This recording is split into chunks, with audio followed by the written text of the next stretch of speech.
तो हेलो दोस्तों, आज थर्मोडायनेमिक्स का लेक्चर नंबर सेकंड है। लेक्चर नंबर फर्स्ट में अपन ने बात की निकाय या सिस्टम क्या होता है और सराउंडिंग जिसको बोलते हैं परिवेश वो क्या होता है, ब्रह्मांड क्या होता है और खुला बंद और इन तंत्र की बात की थी। 3 प्रकार के सिस्टम बताए थे, आइसोलेटेड, ओपन और क्लोज सिस्टम, इन सब की बात की थी। अगर आपने पहले फर्स्ट लेक्चर नहीं देखा है तो डिस्क्रिप्शन में लिंक लगा हुआ है फर्स्ट लेक्चर का, तो जल्दी जा कर के उसको वॉच करें। उसके बाद में ये सेकंड लेक्चर है अपना आज थर्मोडायनेमिक्स का। इसके अंदर भी अपन थ्योरेटिकल बात करने वाले हैं, तो कुछ टर्म है इसके अंदर भी वही टर्म्स आने वाली है और ये टर्म्स इस चैप्टर को पढ़ने के लिए इस टर्म्स के बारे में पता होना ज़रूरी है। और आज का लेक्चर बहुत ही इम्पोर्टेंट है। तो फर्स्ट टर्म की बात करते हैं अपन की, जो तंत्र है उसकी अवस्था क्या होता है, स्टेट ऑफ सिस्टम, इसके बारे में बात करेंगे। स्टेट ऑफ सिस्टम या तंत्र की अवस्था क्या होती है, वह गुण होता है जो निकाय की अवस्था के बारे में बताता है। भाई किसी तंत्र की अवस्था क्या होती है कि वह गुण जो क्या करे किसी तंत्र के बारे में या तंत्र की अवस्था या निकाय की अवस्था के बारे में ऐसे गुण जो बताते हैं उनको क्या बोलते हैं, स्टेट ऑफ सिस्टम।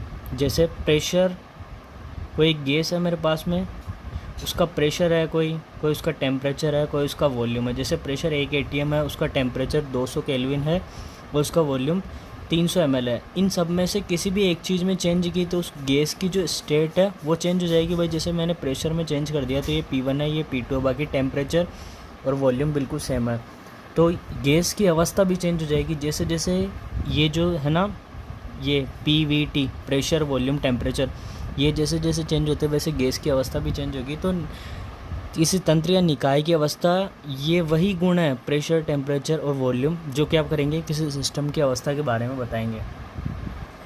अब 2 टाइप की चीज़ें और पढ़ते हैं अपन, अवस्था फलन क्या होता है और पथ फलन क्या होता है। नाम से समझ में आ रहा होगा, अवस्था फलन ऐसी चीज़ें जो प्रारंभिक और अंतिम मान पर निर्भर करे, उन सभी चीज़ों को या उन सभी टर्म्स को क्या बोलेंगे अपन, या उन सभी वेरिएबल्स को क्या बोलेंगे अपन, अवस्था फलन, जो क्या करे प्रारंभिक और अंतिम मान पर निर्भर करे। ये सेकंड पॉइंट, ये पथ पर निर्भर नहीं करते, पथ चाहे कुछ भी हो उस पर डिपेंड नहीं करेंगे। डिपेंड करेंगे तो फाइनल और इनिशियल वैल्यू पर ही डिपेंड करेंगे, प्रारंभिक और अंतिम मान पर ही डिपेंड करेंगे, पथ से लेना देना नहीं है इनको। तो ऐसे कौन से वेरिएबल्स है जो अवस्था फलन होते हैं, जैसे ई का मतलब एनर्जी, कोई भी एनर्जी हो वो क्या होगी, अवस्था फलन होगी, प्रारंभिक और अंतिम मान पर निर्भर करेगी। एच मतलब एंथैल्पी, एंथैल्पी भी प्रारंभिक और अंतिम मान पर निर्भर करेगी। एस मतलब एंट्रोपी, यह भी प्रारंभिक और अंतिम मान पर निर्भर करेगी। जी मतलब गिब्स फ्री एनर्जी, आगे पढ़ेंगे इन सब की बात करेंगे डिटेल्स में।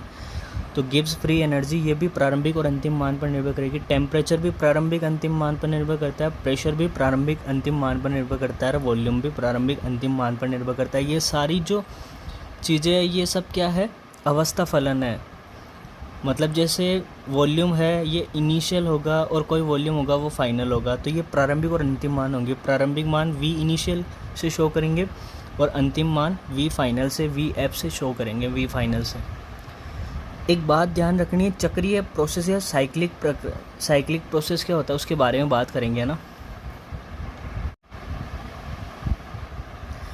लास्ट पॉइंट को इससे समझने की कोशिश करते हैं ग्राफ से। जैसे कोई गैस है उसका PV ग्राफ देखा पढ़ने, PV ग्राफ वो कुछ ऐसे आ रहा था। ये मान लो A पॉइंट है, यहाँ से ये गैस इस ग्राफ को शो कर रही थी और जाकर के वापस सर्किल की तरह जाकर के वापस A पॉइंट पर ख़त्म हो रही थी, है ना।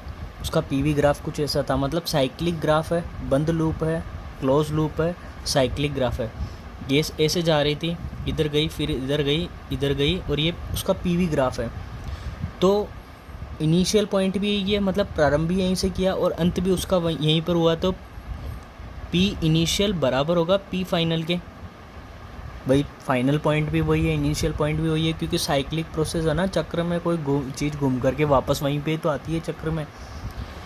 वॉल्यूम की बात करें तो V इनिशियल और V फाइनल ये भी बराबर होंगे, बिल्कुल इक्वल होंगे, क्योंकि यहाँ का वॉल्यूम जो था, इनिशियल पॉइंट का वॉल्यूम ये था और फाइनल पॉइंट का भी वॉल्यूम यही होगा, वापस यहीं पे आ गई गैस घूम करके। अब अपन को डिफरेंस निकालने के लिए बोले ना कि डेल्टा P की वैल्यू बताओ या डेल्टा V की वैल्यू बताओ, तो कैसे निकालते हैं अपन डेल्टा डिफरेंस, कैसे निकालते हैं, P final minus P initial, और P फाइनल P इनिशियल दोनों बराबर है, तो ये कितना होगा, 0 होगा। डेल्टा वी की निकालने के लिए बोले तो वी फाइनल बराबर वी इनिशियल है, तो V final minus V initial करेंगे तो ये भी ज़ीरो होगा। तो अपने को ध्यान रखना, जब भी कोई साइक्लिक प्रोसेस हो, चक्रीय प्रक्रम हो, उसमें इन सब का जो परिवर्तन होता है, डिफरेंस जो होता है, एनर्जी हो, चाहे एंथैल्पी हो, चाहे एंट्रोपी हो, गिब्स फ्री एनर्जी हो, टेम्परेचर हो, प्रेशर हो, वॉल्यूम हो, ये जितने भी अपने अवस्था फलन है, इन सभी का जो चेंज होता है वो कितना होता है, जीरो होता है। ध्यान रखना, जब साइक्लिक प्रोसेस हो तभी ओनली, बाकी नॉन साइक्लिक प्रोसेस है तब कुछ ना कुछ वैल्यू आएगी, लेकिन साइक्लिक प्रोसेस होगा तब क्या होगा, इन सब की वैल्यू जो है चेंज वैल्यू डेल्टा इनका कितना होगा, जीरो होगा, क्योंकि इनिशियल और फाइनल पॉइंट पे डिपेंड करते हैं। तो इनिशियल पॉइंट भी वही है, फाइनल पॉइंट भी वही है साइक्लिक के अंदर, तो साइक्लिक के अंदर क्या होगा, इनमें चेंज जीरो होगा ना। दूसरा बात करते हैं अपन पथ फलन पाथ फंक्शन जिनको बोलते हैं, ये किन पर डिपेंड करते हैं, पथ पर डिपेंड करते हैं, ठीक है, पथ पर निर्भर करते हैं, रास्ते पर निर्भर करते हैं। अंतिम और प्रारंभिक स्थिति से इनको कोई लेना देना नहीं है। जैसे जैसे इनका रास्ता होता जाएगा, जैसे जैसे ये ग्राफ को फॉलो करेंगे, वैसे वैसे क्या होगा, इनकी वैल्यू चेंज होती जाएगी, है ना। प्रारंभिक और अंतिम अवस्था से कोई मतलब नहीं है, रास्ते से मतलब है इनको। ये ऐसी कौन सी क्वांटिटी है, जैसे वर्क है और हीट है, उष्मा, जिसको Q से डिनोट करते हैं और वर्ग को W से डिनोट करते हैं। अब चक्रीय प्रक्रम होगा तो उसके लिए डेल्टा W की वैल्यू ज़ीरो नहीं लेनी है, क्योंकि ये रास्ते पर डिपेंड करते हैं। प्रारंभिक अंतिम स्थिति कुछ भी हो, जैसे वर्क, इसका वर्क लेंगे ना अपन तो वर्क की कुछ ना कुछ वैल्यू आएगी, और डेल्टा W लेंगे तो उसकी कुछ ना कुछ वैल्यू आएगी यहाँ पे वर्क की। वर्क में डिफरेंस की भी वैल्यू आएगी, W की भी कुछ ना कुछ वैल्यू आएगी, क्योंकि ये पथ पर डिपेंड कर रहे हैं भाई, इनको रास्ते पे डिपेंड कर रहे हैं, ये फाइनल और इनिशियल वैल्यू पर डिपेंड नहीं कर रहे हैं ना। और यहाँ पर जो हीट होगी उसकी भी वैल्यू जीरो के बराबर नहीं आएगी, ध्यान रखना है, नॉन ज़ीरो होगी उसकी वैल्यू चक्रीय प्रक्रम के लिए। तो तुमको बोला जाए चक्रीय प्रक्रम में किसकी वैल्यू ज़ीरो होती है, तो ये इधर वाले जो भी है ना, इनका जो चेंज है वो ज़ीरो होता है, चेंज ध्यान रखना है। बोला जाएगा कि किसी चक्रीय प्रक्रम के लिए कार्य की वैल्यू जीरो होती है क्या, तो ध्यान रखना अपने को जीरो नहीं होती है, और हीट की वैल्यू भी जीरो नहीं होती है। अब अपन थर्मोडायनेमिक प्रॉपर्टी या ऊष्मागतिकीय गुणधर्म उसके बारे में बात करने वाले हैं। ऊष्मागतिकीय गुणधर्म मेनली दो टाइप के होते हैं, एक तो होते हैं विस्तृण गुणधर्म, एक होता है गहन गुणधर्म। विस्तृण गुणधर्म की क्या परिभाषा है, ऐसे गुणधर्म या ऐसी प्रॉपर्टी जो पदार्थ की मात्रा और उसके आकार पर निर्भर करे। जैसे जैसे पदार्थ की मात्रा मतलब क्वांटिटी जैसे चेंज होगी या फिर शेप चेंज होगा पदार्थ का, वैसे वैसे ये गुणधर्म या प्रॉपर्टी क्या होंगी, चेंज होगी।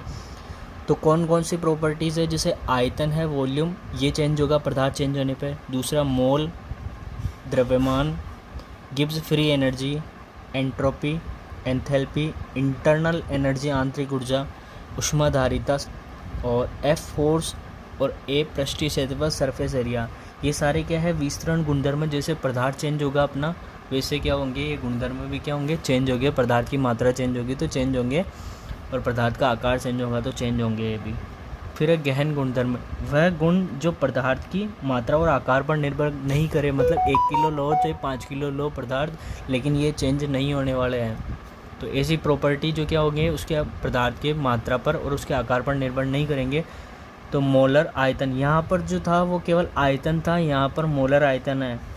1 मोल का जो आयतन है उसको मोलर आयतन है ना, मोलर आयतन है। ये भी क्या होगा, चेंज नहीं होगा पदार्थ के चेंज होने पर। डेंसिटी, घनत्व, 1 किलो पानी लो चाहे 2 किलो लो चाहे 5 किलो लो, सेम ही रहेगी।